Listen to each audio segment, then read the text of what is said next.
السلام علیکم ورحمۃ اللہ وبرکاتہ۔ رب زدنی علما۔ روزے کی فضیلت۔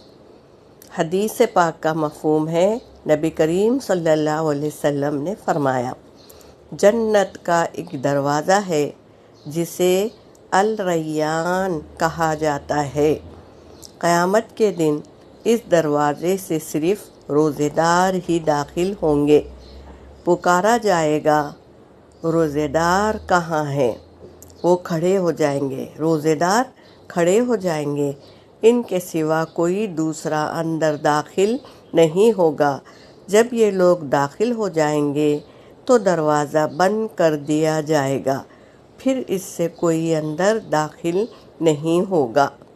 ریان دروازے سے صرف روزے دار ہی داخل ہوگا۔ الحمدللہ۔ سبحان اللہ و بحمدہ، سبحانک اللہم و بحمدک، اشہد ان لا الہ الا انت۔